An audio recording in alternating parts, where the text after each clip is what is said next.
Assalamualaikum viewers, welcome back to my channel. இன்னைக்கு நம்மளோட சேனல்ல வெஜ் லவர்ஸ் எல்லாத்துக்குமே ஒரு ஃபேவரபிளான வீடியோ தான்.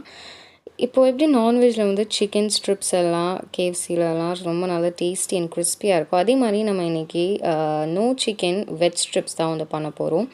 அண்ட் இது நம்ம வந்து ரொம்ப ஹெல்த்தியாகவும் இருக்கும். ஏன்னா நம்ம இதை யூஸ் பண்ண போகிற வெஜிடபிள் வந்து பார்த்திங்கன்னா வாழைக்காய்.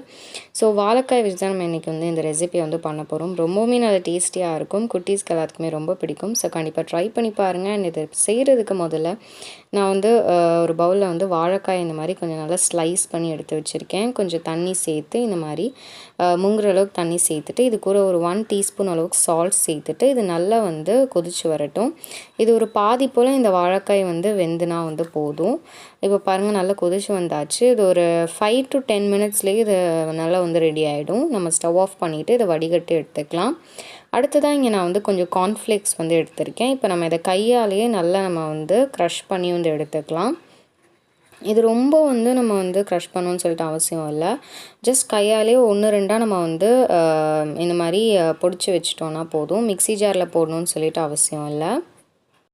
இப்போது இதை ஒரு சைடு வச்சுட்டு இருக்கிறம்போது நம்ம வந்து இந்த ஸ்ட்ரிப்ஸ்க்கான கோட்டிங்கை வந்து ரெடி பண்ணிடலாம். அதுக்கு நான் ஒரு பவுலில் வந்து 4லேருந்து 5 டேபிள் ஸ்பூன் அளவுக்கு மைதா மாவு, 2 டேபிள் ஸ்பூன் அளவுக்கு கார்ன்ஃப்ளவரும் வந்து சேர்த்துருக்கேன். சேர்த்துட்டு இப்போ இது கூடவே ஒரு 1/2 டீஸ்பூன் உப்பு சேர்த்துருக்கேன். ஆல்ரெடி நம்ம வாழைக்காய் வேக வைக்கும் போது உப்பு சேர்த்துருக்கோம், ஸோ பார்த்து சேர்த்துக்கோங்க.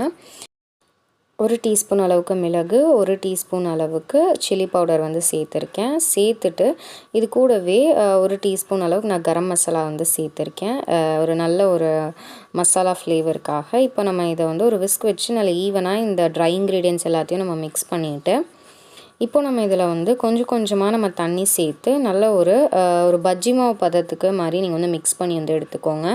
ரொம்ப வந்து தண்ணியாகவும் இருக்கக்கூடாது, ரொம்ப வந்து திக்காகவும் வந்து இருக்கக்கூடாது. ஒரு பஜ்ஜி மாவு கன்சிஸ்டன்சிக்கு நம்ம இதை வந்து மிக்ஸ் பண்ணி எடுத்துக்கலாம். இப்போ நம்மளுக்கு எல்லாமே தயாராகிடுச்சு. இப்போ நம்ம கோட்டிங் பண்ணிடலாம். நம்ம பாதி போல் வேக வச்சுருந்த வாழைக்காய் எடுத்து மாவில் ஒரு டிப் பண்ணிவிட்டு அப்படியே நம்ம இதை வந்து க்ரஷ் பண்ணி வச்சுருந்த கார்ன்ஃப்ளேக்ஸில் வந்து இந்த மாதிரி புரட்டிட்டு இதை நம்ம வந்து அப்படியே வந்து கோட் பண்ணிடலாம். இது நம்ம கோட் பண்ணும்போது ஒரு கை நீங்கள் வந்து இந்த மாதிரி மாவுலேயும் இன்னொரு கை வந்து இந்த மாதிரி கார்ன்ஃப்ளேக்ஸ்லேயும் யூஸ் பண்ணிக்கோங்க. அப்போ தான் உங்களுக்கு வந்து கார்ன்ஃப்ளேக்ஸில் வந்து மாவு ஒன்றுக்கு ஒன்று ஒட்டாமல் உங்களுக்கு நீட்டாக நல்லா கோட் பண்ணி கிடைக்கும். அப்படி இல்லைனா ஒரு மாதிரி வந்து கட்டி தட்டிடும், அதனால தான். இப்போ நம்ம இந்த மாதிரி நல்லா வந்து புரட்டி எடுத்து நம்ம இதை வந்து தனியாக இந்த மாதிரி பிளேட்டில் எல்லாமே எடுத்து வச்சுக்கலாம். பாருங்கள், இந்த மாதிரி நம்ம வந்து எல்லாத்தையும் வந்து கோட் பண்ணி ரெடியாக வச்சுக்கலாம். இப்போ நம்ம இதை வந்து ஃப்ரை பண்ணிடலாம். இப்போ நம்ம இதை வந்து ஒவ்வொன்றா வந்து ஆயிலில் சேர்த்து நல்லா நம்ம இதை வந்து கோல்டன் ப்ரௌன் வர வரைக்கும் ஃப்ரை பண்ணி எடுத்துக்கலாம். ஆயிலோட ஹீட் வந்து பார்த்திங்கன்னா நீங்கள் வந்து ஹை ஃப்ளேமில் வச்சு ஆயிலை நல்லா வந்து சூடு பண்ணிவிட்டு இந்த மாதிரி போட்டு பொரிச்சு எடுக்கும்போது நீங்கள் வந்து லோ ஃப்ளேமுக்கு வந்து மாற்றிக்கோங்க. இது வந்து ஒரு 5 to 8 மினிட்ஸ் வரைக்கும் இது வந்து ஆயிலில் ஃப்ரை ஆனாலே போதும். ரொம்பவுமே நல்லா வந்து ரெடி ஆகிடும். ஏன்னா ரொம்ப நேரம் இது வந்து ஃப்ரை பண்ணணும்னு சொல்லிட்டு அவசியம் இல்லை. ஏன்னா நம்ம இதை வந்து ஆல்ரெடி வந்து வேக வச்சுருக்கோம் வாழைக்காயை. இப்போ பார்த்திங்கன்னா நம்ம எல்லாத்தையும் சேர்த்து நல்லா வந்து கோல்டனாக வந்து ஃப்ரை பண்ணி வர வரைக்கும் நம்ம இதை வந்து குக் பண்ணி எடுத்துக்கலாம். இப்போ பாருங்கள், நல்லாவே வந்து ஃப்ரை ஆகிருக்கு. பாருங்கள், நல்லா வந்து கிறிஸ்பியாக ஒன்று வந்திருக்கு. இப்போ நம்ம இதை வந்து வெளியில் எடுத்துடலாம்.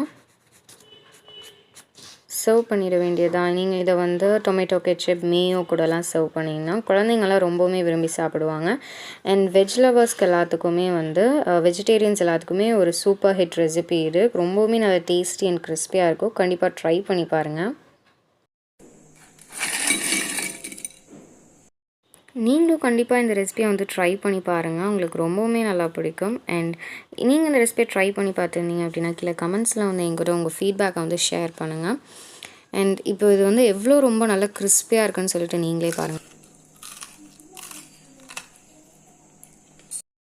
இந்த வீடியோ உங்களுக்கு பிடிச்சிருந்தது அப்படின்னா உங்கள் ஃபேமிலி மெம்பர்ஸ் கூட ஷேர் பண்ணிவிட்டு இந்த வீடியோக்கு ஒரு லைக் பண்ணிவிட்டு நம்ம சேனலில் வந்து சப்ஸ்கிரைப் பண்ணிவிட்டு பக்கத்தில் இருக்க பெல் பட்டனையும் வந்து ஆளுங்கிற ஆப்ஷனையும் வந்து கிளிக் பண்ணிக்கோங்க. அது அப்போ தான் நான் அப்லோட் பண்ணுற இதே மாதிரி நிறைய இன்ட்ரெஸ்டிங்கான வீடியோஸ் உடனுக்குடனே நீங்கள் வந்து பார்த்து தெரிஞ்சுக்கலாம்.